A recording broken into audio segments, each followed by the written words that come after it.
Assalamualaikum warahmatullahi wabarakatuh. Baiklah anak-anak, pada pertemuan kali ini kita akan mempelajari materi tentang meyakini kitab-kitab Allah, menjadi generasi pecinta Al-Quran yang toleran. Sebelum pelajaran kita mulai, marilah kita berdoa bersama-sama, meminta petunjuk kepada Allah, semoga ilmu yang kita pelajari hari ini bermanfaat dan barokah. Mari berdoa bersama-sama. A'udzu billahi minasyaitonir rajim. Bismillahirrahmanirrahim. Rabbis shrah li sadri wa yassir li amri wahlul 'uqdatam min lisani yafqahu qawli. Rabbana la 'ilma lana illa ma 'allamtana innaka antal alimul hakim. Amin ya rabbal alamin. Untuk selanjutnya, tujuan pembelajaran hari ini adalah yang nomor 1, meyakini bahwa Allah telah menurunkan kitab-kitab kepada para rasulnya. Dalil terkait dengan meyakini kitab-kitab Allah tersebut. Mengimani kitab-kitab Allah secara terperinci, Taurat, Zabur, Injil, Suhuf, Musa, Ibrahim, serta Al-Quran. Yang nomor 4, meyakini kebenaran Al-Quran dan kebenaran kitab-kitab terdahulu, serta mencintai Al-Quran, membaca, memahami, mentadaburi, dan mengamalkan dalam kehidupan sehari-hari, sehingga kita bisa mengambil hikmahnya. Pengertian iman kepada kitab Allah adalah membenarkan bahwa Allah SWT mempunyai kitab-kitab yang diturunkan kepada para rasulnya.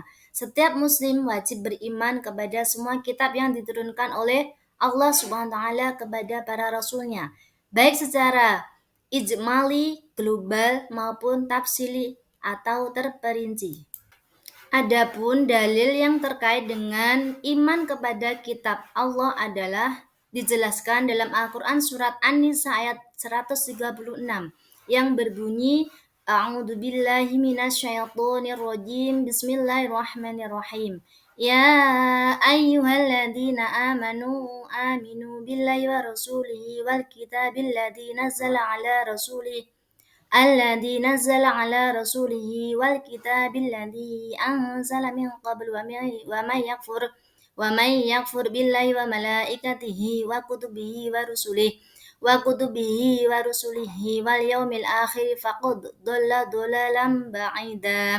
Artinya, wahai orang yang beriman, tetaplah beriman kepada Allah dan Rasul-Nya, Nabi Muhammad, dan kepada kitab Al-Quran yang diturunkan kepada Rasul-Nya, serta kitab yang diturunkan pada sebelumnya. Barang siapa ingkar kepada Allah, malaikat-malaikatnya, kitab-kitabnya, Rasul-Rasulnya, dan hari kemudian, maka sungguh orang itu telah tersesat sangat jauh. Anak-anak yang budiman, mengimani kitab Allah secara terperinci di antaranya kita mengimani kitab bahwa Allah itu menurunkan kitab Taurat, Zabur, Injil, Al-Quran, ada suhuf Nabi Musa dan Nabi Ibrahim. Adapun penjelasan tentang kitab Taurat adalah kitab yang diturunkan oleh Allah SWT kepada Nabi Musa alaihissalam. Kitab Taurat ini diturunkan sebagai pedoman bagi Bani Israel yang kemudian disebut sebagai bangsa Yahudi dan digunakan untuk memutuskan perkara orang-orang Bani Israel saja, tidak untuk umat yang lain. Jadi tidak untuk umat kita ya. Nomor 2, kitab yang harus kita imani adalah kitab Zabur. Zabur adalah kitab yang diturunkan oleh Allah kepada Nabi Daud alaihissalam sebagai nabi dari Bani Israel. Nabi Daud menggunakan kitab Taurat untuk memutus berbagai perkara orang-orang Yahudi. Kitab Zabur terdiri dari 150 surat yang berisi nasihat-nasihat, hikmah, pujian, dan sanjungan kepada Allah Subhanahu wa Ta'ala.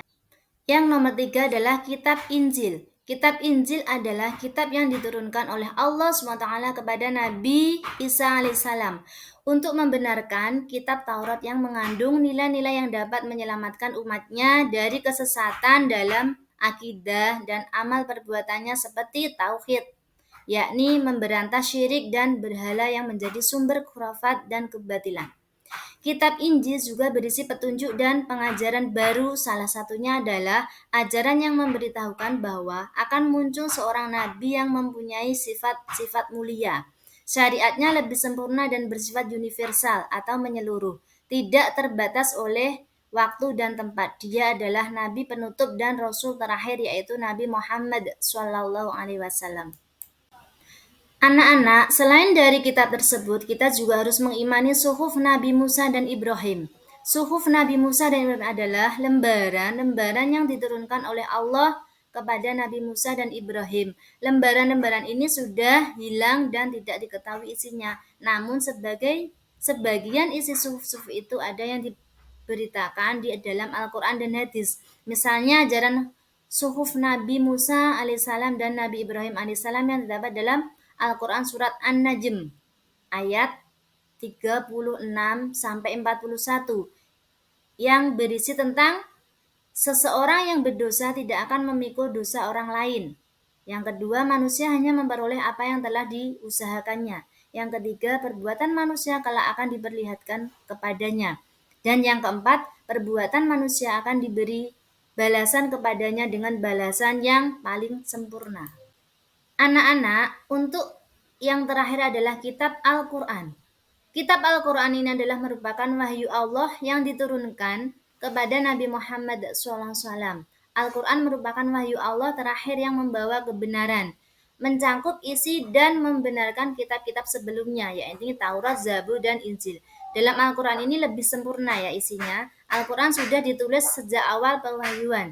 Setelah Nabi Muhammad SAW meninggal, dibukukan dengan ketelitian yang sangat ketat sehingga jauh dari namanya itu kepalsuan, atau Al-Quran ini isinya masih asli. Seorang muslim yang beriman kepada Al-Quran dengan benar akan menampilkan akhlak yang mulia dalam kehidupan sehari-hari, seperti dapat berkata jujur, tidak bohong, bertanggung jawab, dapat dipercaya, menghargai perbedaan, menghormati orang tua, dan lain sebagainya.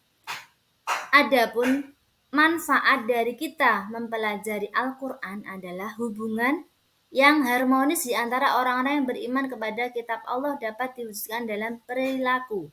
Yang kedua, bisa saling menghargai perbedaan, saling menghormati antar sesama, saling bekerja sama dan berkolaborasi dalam membangun masyarakat. Adapun hikmah beriman kepada kitab-kitab Allah diantaranya yaitu dapat memberikan petunjuk kepada manusia yang benar dan mana yang salah. Dapat menjadi pedoman agar manusia tidak berselisih dalam menentukan kebenaran. Dapat memberikan informasi sejarah orang-orang terdahulu. Yang keempat, manusia dapat mengetahui betapa besarnya perhatian dan kasih sayang Allah SWT kepada kita.